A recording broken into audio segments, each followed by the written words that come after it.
Salut à tous, je m'appelle Sam, et aujourd'hui nous allons parler des enzymes. Imaginez un instant que vous vous trouviez dans une cuisine chaleureuse un matin calme. Les rayons du soleil illuminent le plan de travail et vous vous apprêtez à préparer quelque chose de délicieux. Peut-être un pain. Vous mesurez soigneusement la farine, l'eau tiède, la levure, une pincée de sucre et un peu de sel. Vous mélangez ces ingrédients et les pétrissez pour en faire une pâte. Ensuite, vous la laissez reposer. Au bout d'un moment, vous remarquez quelque chose d'extraordinaire. La pâte gonfle, devient légère et aérée, comme remplie de petits ballons. Si vous avez déjà fait du pain, vous savez ce qui se passe. La levure, ces tout petits organismes vivants, fait sa magie. Mais que se passe-t-il réellement à l'intérieur de cette masse collante de pâte? À l'intérieur de la pâte, discrètement et sans faire de bruit, une véritable armée de minuscules ouvriers invisibles s'affaire. Ce ne sont ni des personnes, ni des animaux, ni même des cellules entières. Ce sont des protéines spécialisées qu'on appelle des enzymes, et elles aident la levure à décomposer les sucres pour libérer du dioxyde de carbone. Ce gaz carbonique remplit la pâte, la faisant lever. Sans enzymes, ce petit miracle de la vie quotidienne n'aurait pas lieu. Maintenant, imaginez que vous ne sachiez pas ce que sont les enzymes. Peut-être n'avez-vous jamais entendu ce mot, ou si c'est le cas, vous pensez que c'est un terme scientifique complexe, réservé aux livres scolaires et aux laboratoires. Mais voici un secret. Les enzymes sont partout, œuvrant discrètement en coulisses. Elles sont présentes dans votre corps, où elles vous aident à digérer votre nourriture pour en tirer l'énergie nécessaire à votre petit déjeuner. Elles se trouvent dans le sol, où elles aident les bactéries à décomposer les feuilles mortes afin de rendre leurs nutriments à la terre. Elles sont même utilisées par les industriels pour fabriquer du fromage, du vin et une multitude d'autres produits. En somme, les enzymes sont comme des entremetteuses invisibles qui permettent à des réactions spécifiques de démarrer, des réactions qui, sans elles, seraient trop lentes ou ne se produiraient pas du tout. Avant d'aller plus loin, remontons le temps à une époque où personne ne connaissait les enzymes. Il y a des centaines d'années, on savait que certaines substances pouvaient transformer les aliments. Par exemple, nos ancêtres savaient que l'ajout d'un morceau de la paroi de l'estomac d'un veau, la présure, transformait le lait en fromage. Mais ils n'en comprenaient pas la raison. Pour eux, c'était comme de la magie, ou peut-être la volonté de la nature. Ils ne se rendaient pas compte qu'une substance particulière, présente dans l'estomac du veau, accélérait la transformation du lait en caillé et en petit lait. Ils avaient découvert une enzyme, mais n'avaient ni le concept, ni le vocabulaire pour l'expliquer. Avec le temps, la curiosité humaine grandit, et les scientifiques se mirent à poser des questions plus précises. Qu'y avait-il dans la levure qui faisait lever la pâte? Qu'est-ce qui, à l'intérieur des êtres vivants, permettait à certaines réactions chimiques de se produire si rapidement et de façon si fiable? Aujourd'hui, nous tenons pour acquis que des molécules peuvent guider des réactions chimiques. Mais, à l'aube de la science moderne, cela ne semblait pas évident. À l'époque, certains pensaient qu'une force vitale liée à la vie seule pouvait déclencher ces transformations. D'autres commencèrent à suspecter l'existence d'un élément plus petit, caché et distinct au sein des organismes. En 1833, un pas décisif fut franchi lorsqu'un chimiste français, Anselme Payen, et son assistant, Jean-François Perceuse, isolèrent une substance issue de l'orge maltais capable de décomposer l'amidon en sucre. Ils l'appelèrent diastase, la première enzyme jamais découverte. Cette découverte fut capitale. La diastase transformait des matières riches en amidon en sucre plus simple, en agissant comme un catalyseur. Même si Payen et Perceuse ne comprenaient pas encore parfaitement ce qu'étaient vraiment les enzymes, personne ne le savait à l'époque, leurs travaux furent un déclencheur. En avançant de plusieurs décennies, d'autres scientifiques identifièrent de plus en plus de substances qui, comme la diastase, accéléraient les réactions sans être consommées dans le processus. Chaque fois qu'ils trouvaient une substance capable de transformer rapidement un composé en un autre, c'étaient des enzymes à l'œuvre. Finalement, toutes ces substances furent regroupées sous un même terme, enzyme. Ce mot vient du grec « en », qui signifie « dans », et « zyme », qui signifie « levain » ou « levure », en référence à leur découverte initiale dans les extraits de levure. Un mystère persistait. De quoi les enzymes étaient-elles faites? S'agissait-il de produits chimiques inertes, mystérieusement présents dans les organismes vivants, ou bien d'autres choses de plus organiques. Au début du XXe siècle, le scientifique américain James Sumner réalisa une découverte majeure. Il réussit à purifier une enzyme appelée uréase et prouva qu'il s'agissait en réalité d'une protéine, une grosse molécule complexe constituée de chaînes d'acides aminés. Ce fut un tournant décisif. Si les enzymes étaient des protéines, alors les scientifiques pouvaient appliquer les avancées en chimie des protéines pour comprendre leur fonctionnement. Mais savoir que les enzymes étaient des protéines n'était qu'une partie du casse-tête. Les chercheurs devaient encore comprendre comment ces molécules protéiques pouvaient accélérer les réactions. Après tout, une protéine n'est qu'une chaîne d'acides aminés repliés dans une forme complexe. Comment la forme, en tant que telle, pouvait-elle transformer une protéine inerte en une sorte de moteur chimique miniature? Il s'avère que la forme est cruciale. Imaginez une serrure et une clé. La serrure a une forme intérieure bien particulière, et seule une clé de forme correspondante peut s'y insérer parfaitement et l'ouvrir. De la même façon, les enzymes possèdent à leur surface des cavités ou sites actifs. Ces sites actifs ont une forme unique, un environnement spécialement conçu pour accueillir certains types de molécules, appelés sub s'y insèrent parfaitement. Quand un substrat se fixe au site actif de l'enzyme, l'ajustement est idéal, permettant à l'enzyme de tordre et de travailler la molécule de substrat en affaiblissant certaines liaisons ou en repositionnant certains atomes, de sorte que la réaction chimique puisse se produire bien plus facilement. En d'autres termes, les enzymes ne font pas qu'accélérer une réaction. Elles en abaissent les barrières qui, sans elles, empêcheraient la réaction de se dérouler rapidement. Imaginez une réaction chimique comme une balle qui doit rouler. Sans aide, la balle pourrait peiner à franchir une colline trop haute avant de redescendre de l'autre côté. L'enzyme agit comme une équipe amicale qui rabaisse la hauteur de la colline, rendant le passage beaucoup plus simple. La réaction, qui pouvait prendre un temps fou, devient quasi instantanée. Au fil du temps, les scientifiques ont affiné ce concept de serrure et de clé. Ils se sont rendus compte que l'enzyme n'était pas simplement une serrure passive attendant une clé. Au contraire, la forme de l'enzyme pouvait se modifier légèrement lorsque le bon substrat arrivait. On a appelé ce modèle plus nuancé la théorie de l'ajustement induit.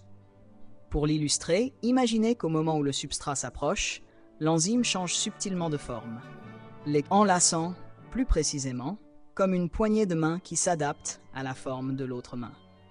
Cette interaction parfaitement réglée aide la réaction à se produire dans des conditions douces, souvent à la température du corps et sans produits chimiques agressifs. Si tout cela vous semble compliqué, ne vous inquiétez pas. Derrière ces termes scientifiques, le concept est étonnamment simple. Les enzymes sont des facilitateurs qui rapprochent deux pièces d'un puzzle et les aident à s'assembler correctement, si bien que le puzzle se résout en quelques secondes, au lieu de prendre des heures, des jours ou même des années. Sans enzymes, de nombreuses réactions dans votre corps seraient tellement lentes que la vie, telle que nous la connaissons, serait impossible. Prenez la digestion, par exemple. Nous mangeons des aliments contenant des protéines, des lipides et des glucides. Sans enzymes, ces grosses molécules complexes seraient presque impossibles à décomposer en substances plus simples dont nous avons besoin pour survivre. Des enzymes comme l'amylase dans la salive entrent en jeu dès que vous commencez à mâcher, décomposant l'amidon en sucre. Dans votre estomac, la pepsine dégrade les protéines, et dans votre intestin grêle, des lipases décomposent les graisses. Quand la nourriture traverse votre système digestif, les enzymes l'ont transformée en énergie et en matériaux de base réutilisables par votre corps. Cette orchestration a lieu en permanence, sans que vous y prêtiez attention. Vos cellules regorgent d'enzymes différentes, chacune étant spécialisée dans un type de réaction. Certaines enzymes participent à la synthèse de grosses molécules à partir de plus petites, permettant à votre corps de grandir et de se réparer.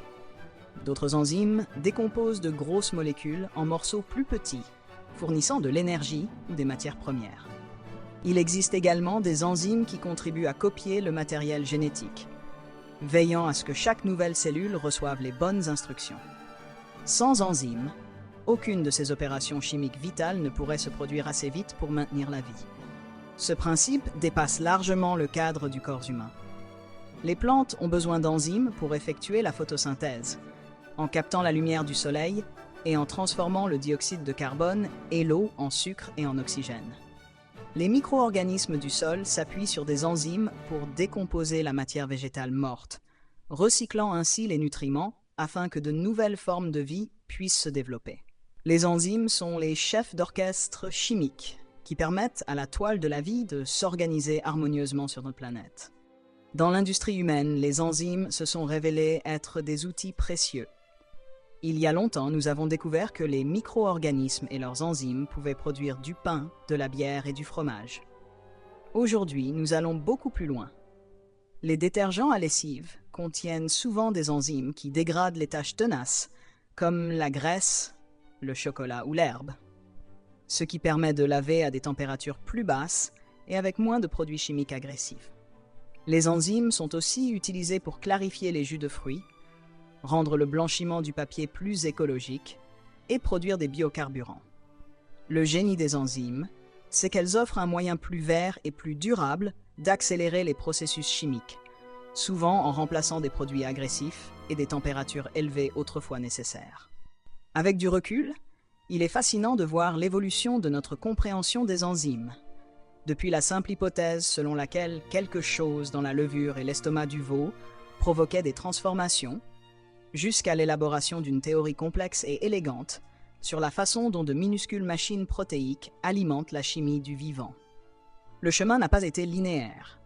Les premiers scientifiques ont eu du mal à convaincre leurs pairs que des molécules inertes pouvaient exercer une action aussi précise sur des processus vitaux.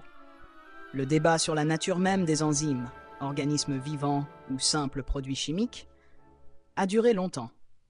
Une fois qu'on a su que les enzymes étaient des protéines, la communauté scientifique a dû percer le mystère de la structure des protéines, ce qui était loin d'être simple, car ces molécules peuvent compter des centaines ou des milliers d'acides aminés repliés selon des formes tridimensionnelles extrêmement complexes.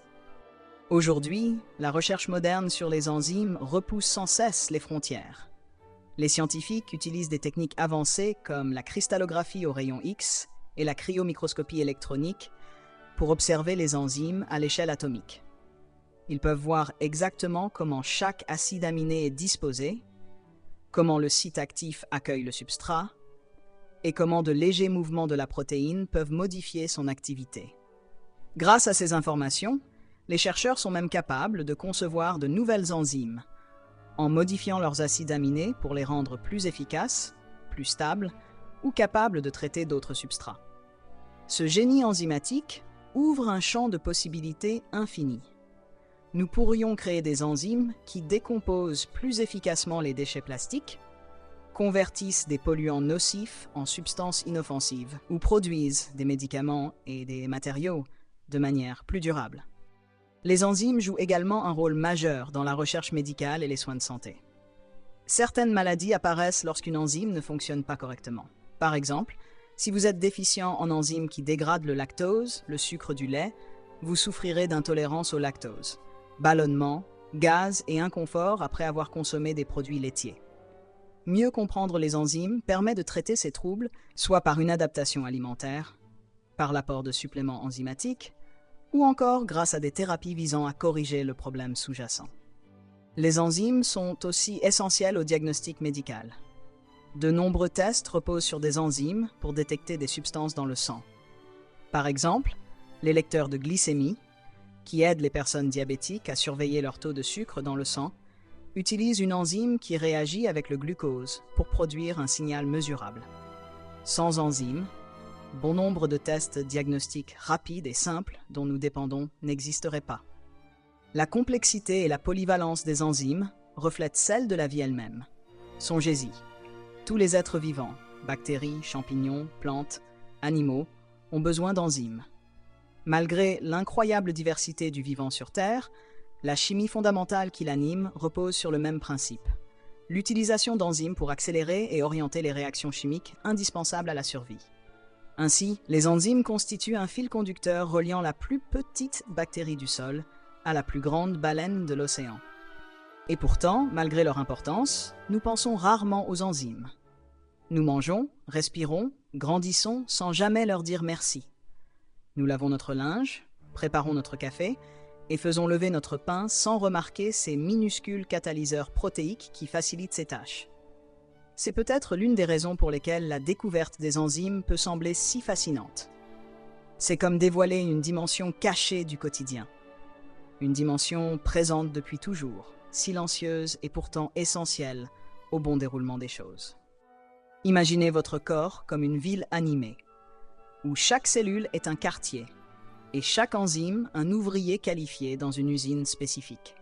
La ville fonctionne parce que chaque ouvrier connaît son rôle et l'accomplit efficacement. Si une enzyme manque à l'appel ou ne fait pas son travail, c'est tout le quartier qui risque de s'arrêter, et des problèmes peuvent survenir. Quand tout fonctionne normalement, vous ne remarquez même pas cette complexité. Les enzymes font circuler le trafic, maintiennent l'éclairage et assurent l'approvisionnement, le tout sans attirer l'attention. Au-delà du monde vivant, le concept d'enzyme nous enseigne quelque chose d'important sur la chimie et la nature. Toutes les réactions chimiques ne sont pas de violentes confrontations de chaleur et de force. Les enzymes nous montrent une chimie douce, précise et élégante. Elles démontrent que des structures finement ajustées peuvent guider des molécules dans des chorégraphies complexes en limitant le gaspillage et les contraintes. En ce sens, les enzymes inspirent scientifiques et ingénieurs pour concevoir des procédés chimiques plus vertueux, plus respectueux de l'environnement et plus efficaces. En regardant vers l'avenir, les enzymes pourraient être la clé de nombreux défis. Le changement climatique, la rareté des ressources et la pollution nous poussent à imaginer des modes de vie plus durables. Les enzymes offrent un modèle pour y parvenir. En les étudiant, en comprenant leur fonctionnement et en apprenant à les modifier, nous pouvons mettre au point des techniques qui réduisent notre dépendance aux produits chimiques nocifs et aux conditions extrêmes. Cela peut sembler utopique, mais déjà, des chercheurs conçoivent des enzymes capables de dégrader le plastique, transformant ainsi un problème environnemental colossal en élément plus gérable. D'autres travaillent à mettre au point des enzymes qui convertissent les déchets agricoles en biocarburants, réduisant notre usage des énergies fossiles. Nous venons de parcourir un long chemin, depuis l'époque où personne ne savait ce que sont les enzymes, jusqu'à la découverte de la diastase et l'identification des enzymes comme des protéines, en passant par les modèles de la serrure et de la clé, puis de l'ajustement induit, pour terminer avec l'ingénierie enzymatique moderne et ses applications. Tout cela à partir du petit miracle silencieux qui se produit lorsqu'un pain lève. La prochaine fois que vous dégusterez une tranche de pain, que vous boirez du vin ou que vous éplucherez une orange, rappelez-vous que les enzymes ont contribué à rendre ces expériences possibles. Songez que les enzymes sont essentielles non seulement dans la cuisine, mais aussi en vous, en chaque être vivant et dans d'innombrables procédés industriels qui façonnent notre monde moderne. Ce sont les nanomachines de la nature, parfaitement conçues pour rendre possible la chimie de la vie. Comprendre les enzymes, c'est un peu comme plonger au cœur du fonctionnement le plus intime de la vie. Découvrir les coulisses où se jouent de petites interactions précises qui donnent lieu à de grands phénomènes merveilleux. C'est un rappel que l'univers est rempli de complexité, là où on s'y attend le moins. Un simple morceau de pâte qui lève peut devenir une fenêtre ouverte sur la chimie fondamentale au fondement de toute existence. En fin de compte, les enzymes nous enseignent que la vie ne se résume pas seulement à de grands événements ou à des changements visibles. Elle repose aussi sur une myriade d'actions minuscules qui se produisent chaque seconde, chacune guidée par un facilitateur moléculaire, garantissant que l'immense tapisserie de la vie demeure intacte et vibrante. En découvrant les enzymes, nous gagnons une meilleure appréciation de l'orchestre complexe qui se joue à la fois en nous et dans la nature, à chaque instant de chaque jour. C'est tout pour aujourd'hui et on se retrouve dans le prochain épisode.